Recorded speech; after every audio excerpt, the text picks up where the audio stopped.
ठकराल ने रचना को मारा है अपने हाथों से। मेरे पास अभी इसका कोई सबूत नहीं है, लेकिन मुझे पता चल चुका है और वो इस जुर्म को छुपाने की पूरी कोशिश कर रहा है, बल्कि कुछ ज्यादा ही। ठकराल का वकील आहूजा रातों रात मर गया। वो हॉस्पिटल जहां रचना का पोस्टमार्टम हुआ था, वहां का लैब असिस्टेंट नीरज अचानक से गायब हो गया। पता है क्यों? क्योंकि उसे भी मार दिया गया है। क्या इन सब चीजों के बाद भी तुम्हें थोड़ा सा भी शक नहीं होता? क्या अब भी तुम इतनी आसानी से मान लोगे कि रचना ने शर्मिंदा होके खुद की जान ले ली? क्या तुम लोग मान सकते हो कि वो इतना बड़ा झूठ बोलेगी, अपने आप को यौन शोषण का शिकार बताएगी? थोड़े ही दिन पहले हम सब लोग एक आंदोलन के लिए आगे आए थे, साथ में एक लड़ाई लड़ी। ठकराल को वीसी की पोस्ट से हटाने की मांग की थी हमने, और ये लड़ाई रचना ने रखी थी। ये मांग रचना ने रखी थी क्योंकि ठकराल के गुंडों ने हमारे यूनिवर्सिटी कैंपस में घुस के आदित्य की जान ले ली। आदित्य की लड़ाई लड़ते लड़ते रचना शहीद हो गई। इसीलिए आज मैं आप सबसे पूछने आई हूं, क्या आप लोग फिर से एक उससे भी बड़ी लड़ाई लड़ने के लिए तैयार हैं? इंसाफ की लड़ाई, रचना के लिए इंसाफ की लड़ाई। फैसला आप लोगों का है, आपको सोचना है, लेकिन यह बिल्कुल भी आसान नहीं होगा, क्योंकि इस बार हम ठकराल को हटाने के लिए नहीं, उसे फांसी पे लटकाने के लिए लड़ेंगे। फैसला आप लोगों का है। क्या हम अच्छे अच्छे गाने गाकर यह सोचना चाहते हैं कि दुनिया बहुत अच्छी है, सब कुछ बिल्कुल ठीक है, या फिर हम लोग सच देखने की हिम्मत रखते हैं और एक बड़ी लड़ाई के लिए, अपने हिस्से की लड़ाई लड़ने के लिए तैयार हैं? आप लोगों को सोचना है। मैं फैसला आप लोगों पे छोड़ती हूं। जो भी मेरे साथ है, प्लीज अपना हाथ खड़ा कीजिए।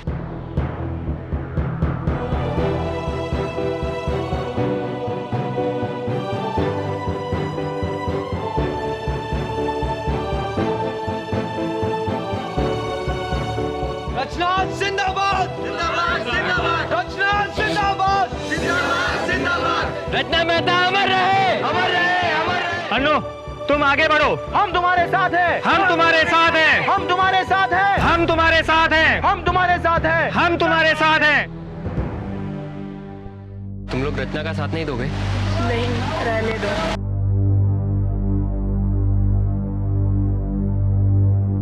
क्या तुम्हें लगता है मैं वहां पे सच नहीं बोल रही थी? ऐसी बात नहीं है, लेकिन हमें पता नहीं कि पूरा सच क्या है। और फिर हमारे पास खुद ही इतनी लड़ाई है, हम किस किस के लिए लड़ें? अरे यार, ये इंसाफ सबका होता है, और फिर ये बुरे लोग हैं ना, ये कभी भी किसी के साथ भी बुरा कर सकते हैं। हाँ यार, शिकार बना सकते हैं, लेकिन वो उनको शिकार बनाते हैं जो उनसे पंगा लेते हैं। और वैसे भी यार, ये काम हमारा नहीं, पुलिस का है। अरे तुम ऐसे कैसे? ठीक है, इन सबको अपनी साइड चुनने का हक है, लेकिन जिस दिन तुम लोगों को सच पता लगेगा, उस दिन तो आगे आओगे ना, उस दिन तो मेरा साथ दोगे। क्या इतनी उम्मीद मैं कर सकती हूँ? Thank you. क्या आप चाहते हैं कि मैं अन्नू से कहूं कि वो इस लड़ाई से पीछे हट जा? आइए। नहीं, अंदर नहीं, यहीं बाहर बात करते हैं अकेले में। वीरेंद्र भाई साहब, ये क्या हो गया? हमें पता है कि ठकराल बहुत ताकतवर है, और ये पक्का पता चल चुका है। अमर, हम जैसे लोग उसके सामने नहीं टिक सकते। सारे कानून, पुलिस, सरकार सिर्फ कुछ हद तक मदद कर सकते हैं, लेकिन बात जब ठकराल जितनी बड़ी हो जाती है ना, तो अकेले ही लड़ना पड़ता है। कोई कानून मदद नहीं करता। मुझसे बेहतर ये बात कौन जान सकता है अमर? अपनी बेटी खो दी है मैंने इस जद्दोजहद में। अन्नू नहीं मानेगी, वो इस काम को पूरा करना चाहती है। अमर, लेकिन तुम्हें ही उसे मनाना होगा। देखो, मैं ये सब बातें रजनी के सामने नहीं कर सकता, वो डर जाएगी। उससे बात करो अमर, प्लीज, अभी फौरन। वीरेंद्र भाई साहब, क्या हो गया आपको? मुझे समझ में नहीं आ रहा है। अरे अन्नू ठीक ही तो कर रही है, ठकराल को सजा मिलनी चाहिए, लेकिन पता नहीं आप। ठकराल ने धमकी दी है अनु को मारने की, धमकी दी है उसने अनु को मारने की। अमर, ये आप क्या कह रहे थे बेटा?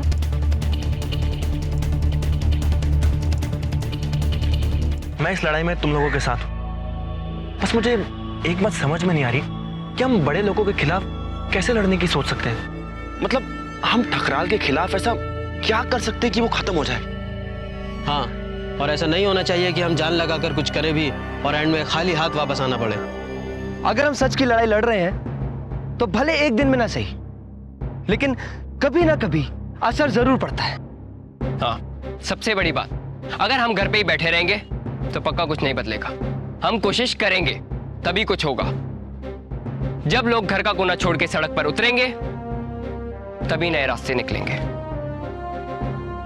अन्नू, तू बिल्कुल भी टेंशन मत ले, कोई ना कोई रास्ता जरूर निकलेगा।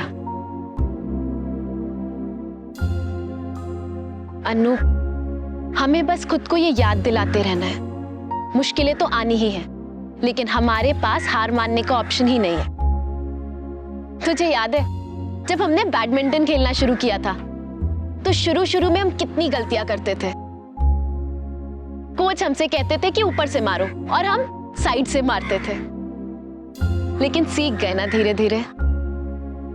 ठीक वैसे ही हमें यहां पर भी लड़ते रहना है, गिरकर बार बार उठना है। अन्नू, भले ही एक एक इंच करके हो, हमें आगे बढ़ना है, हार नहीं माननी है हमें आगे बढ़ते रहना होगा। कहाँ आगे? किस दिशा में? कोई प्लान तो होना चाहिए। अभी तो सब हवा में है। दिशा भी मिल जाएगी कृष्णा, जहाँ चाह वहां रहा, और नहीं मिली तो मिलेगी। कहीं तो होगा कोई एक चीज जो हमारे नए आंदोलन तक हमें लेके जाएगी। पता है यार, मुझे ना कई बार बहुत गुस्सा आ जाता है। मन करता है जितने भी करप्ट नेता और ये बाहुबली है ना, इन्हें सड़क के बीच में लाके मारूं। यही रास्ता और यही दिशा है। शांत गदाधारी भीम, शांत।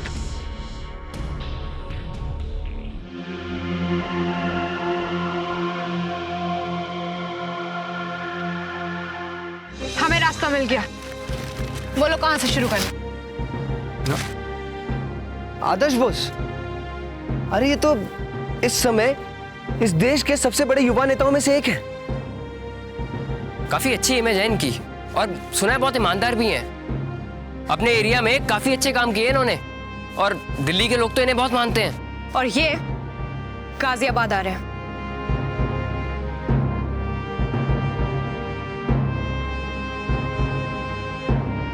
उसने धमकी दी है थोड़ी देर पहले, और मैं भले कितना ही चाहूं कि ठकराल को फांसी क्यों ना हो जाए, सोचता हूं तो लगता है अब ये मुमकिन ही नहीं है।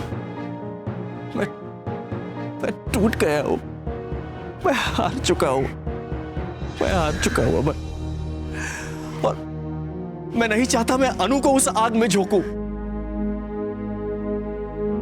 सच्चाई की जीत नहीं होती है, सब बकवास है।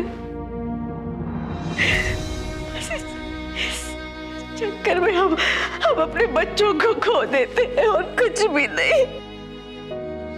अनु बच्ची है अभी, मेरी बच्ची है, उसकी पूरी जिंदगी पड़ी है उसके सामने, उसको हम ऐसे खतरे में नहीं डाल सकते।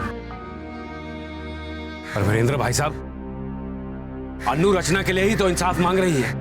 लेकिन इस बार भी इंसाफ मिल जाएगा, इसकी कोई गारंटी तो नहीं है ना, है क्या? अमर ये बोलते वक्त मैं बहुत छोटा महसूस कर रही हूँ, शर्म आ रही है मुझे अपने आप पर। लेकिन अब कहीं ना कहीं मुझे भी यही लगता है कि वीरेंद्र भाई साहब ठीक कह रहे। कितना कुछ किया रचना ने, कितनी तरह से उसने इंसाफ के लिए दरवाजा खटखटाया, कि क्या हुआ? कुछ नहीं बदलता अमर, कुछ भी नहीं। रजनी, ये तुम कह रही हो? बस एक वक्त था जब अन्नू के बाहर जाने से या रचना का साथ देने के आप खिलाफ थे। तब मैं चाहती थी कि वो आगे बढ़े, रचना का साथ दे, लेकिन अब हम एक बच्ची खो चुके हैं अमर, दूसरी नहीं खो सकते। मैं नहीं खोना चाहती, और अगर ठकराल ने धमकी दी है तो अमर, मैं जानता हूं हम अब अपना दुख भूल नहीं सकते, लेकिन अपने बच्चों को बचाना हमारी ही जिम्मेदारी है ना। मैं किसी और माँ बाप को इतना दुख, इस दुख से गुजरते हुए नहीं देख सकता अमर, नहीं देख सकता मैं। और अनु तो मेरे लिए रचना जैसी है। मैं किसी और माँ बाप को अपने बच्चे की लाश उठाते हुए नहीं देख सकता अमर, नहीं देख सकता मैं जानता हूं अनु ने कसम खाई है कि वो रचना को इंसाफ दिलाएगी और वो इतनी आसानी से नहीं मानेगी।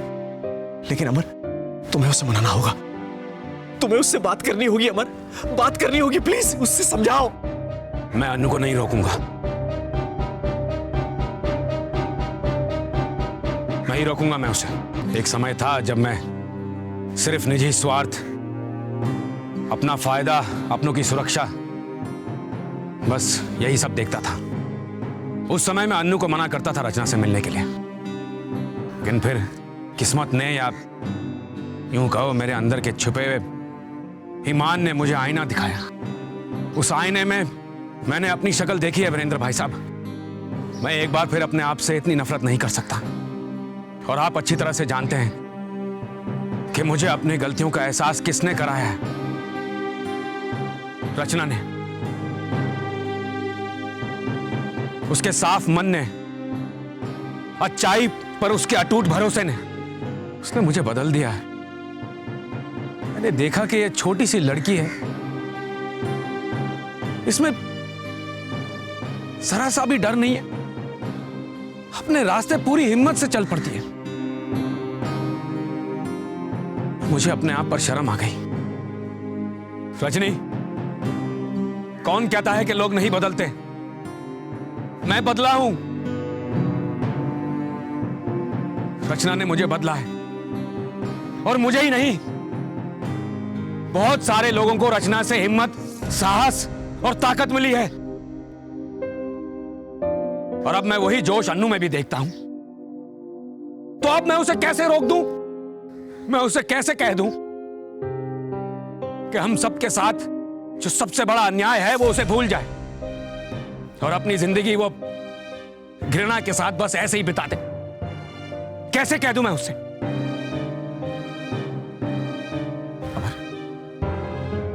हम ये लड़ाई अगर छोड़ भी देंगे तो इसका मतलब ये नहीं कि हमारा गुस्सा कम हो जाएगा या ठकराल के अन्याय को हम कभी भूल पाएंगे। वीरेंद्र भाई साहब, लेकिन अगर हम नहीं लड़े तो फिर ये गुस्सा अपने पास रख के क्या फायदा है? हम रचना की याद को कैसे इज्जत दे पाएंगे? क्या इसलिए लड़ी थी वो? इसीलिए? मुझे नहीं पता कि हमें इंसाफ मिलेगा या नहीं मिलेगा, और मैं नहीं जानता कि किस्मत में क्या है हमारे लिए। मैं सिर्फ इतना जानता हूं कि हमें पूरी तरह से कोशिश करनी होगी, और मैं अपनी बेटी अन्नू का हर कदम पर साथ दूंगा। मैं नहीं डरूंगा वीरेंद्र, और मैं उसे नहीं रोकूंगा।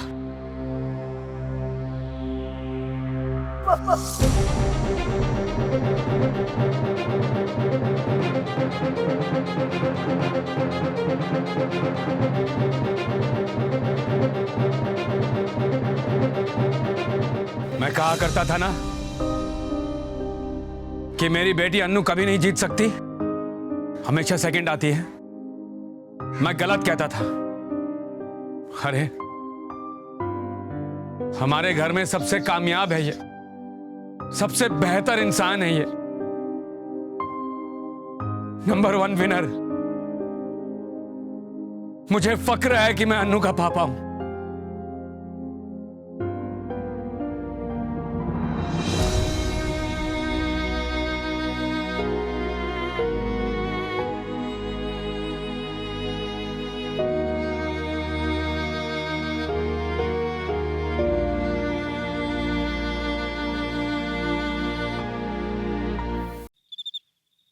तो तुम लोग आदर्श बोस से मिलना चाहते हो, क्यों?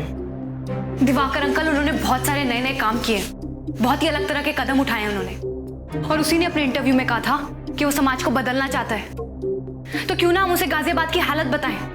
हम बताएंगे उसे कि ठकराल ने किस तरह की तानाशाही फैलाई हुई है यहाँ पर, सब कुछ। तुम्हारी बात तो सही है, लेकिन वो बहुत कम समय के लिए यहाँ पर आ रहा है, और इतने कम समय में उसकी बहुत सारी मीटिंग फिक्स होगी। फंक्शंस होंगे, उसके पास हम लोगों से मिलने के लिए टाइम होगा क्या? लेकिन हमें तो सिर्फ 2 मिनट चाहिए उनके। सब कुछ एक चिट्ठी में लिख के सौंप देंगे उनको। ये पक्का प्लान लगता है तुम लोगों को? आरिफ, चिट्ठी तो दब के रह जाती है। वरुण यार, चिट्ठी तो सिर्फ एक लास्ट रिजॉर्ट है। अगर हम उनसे बात नहीं कर पाए तब, वरना हमारी पहली कोशिश तो उनसे बात करना ही रहेगी यार। देखो, पार्टी के कार्यकर्ताओं की एक खास मीटिंग होने वाली है। चीफ मिनिस्टर दयाल बाबू भी वहां पर होंगे और मैं उनके साथ रहूंगा। उस वक्त देखते हैं कि कुछ कर सकते हैं या नहीं। मीटिंग 3 बजे होने वाली है। ठकराल भी वहां होगा। कैसे पता? ठकराल पार्टी कार्यकर्ता की कोई भी मीटिंग छोड़ता नहीं है। परफेक्ट, फिर तो ठकराल के सामने और भी बढ़िया हो जाएगा। दिवाकर अंकल, बस आप हमें वहां तक पहुंचा दीजिए, बाकी सब हम खुद कर लेंगे। लेकिन ठकराल तो उनकी पार्टी का सपोर्टर है, बहुत मदद की है उनकी और बहुत पैसे भी दिए हैं उनकी पार्टी को।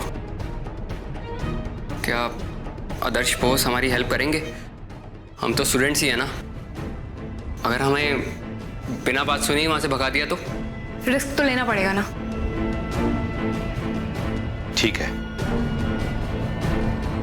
मैं पहुंचाऊंगा तुम लोगों को अंदर।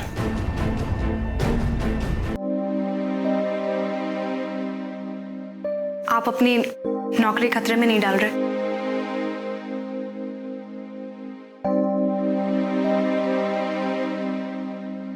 नौकरी ली ही थी इसी काम के लिए, खतरे की क्या बात है? तुम चिंता मत करो।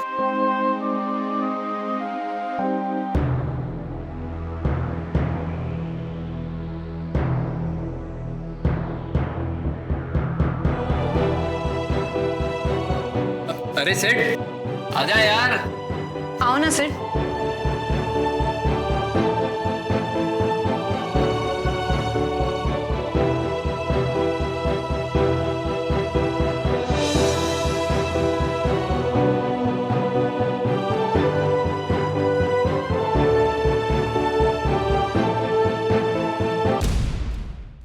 बहुत बार ऐसा होता है कि लोग बुराई के खिलाफ घर से बाहर निकलकर आवाज उठाने से हिचकिचाते हैं, क्योंकि उन्हें लगता है अपने 4 दीवारी के बाहर दुनिया बहुत जटिल है। घर के छोटे से निश्चिंत दायरे में इतने साल बंद रहकर, एक बिना संघर्ष की जिंदगी जीकर हम अंदर से थोड़े कमजोर बन जाते हैं। सही और गलत का फर्क करना भूल जाते हैं। ऐसे मौकों पर कोई कैसे पहचाने कि वो सही का साथ दे रहे हैं या गलत का? इसका जवाब ढूंढने के लिए कभी दूसरों के पास मत जाइएगा, क्योंकि वो खुद गुमराह हो सकते हैं। अपने दिमाग से भी मत पूछिए, क्योंकि उसमें पहले से बहुत सारे तितर बितर ख्यालों की भीड़ हो सकती है। सिर्फ अपने दिल से पूछिए, क्योंकि आपका दिल सच से जुड़ा है। दिल सब कुछ जानता है।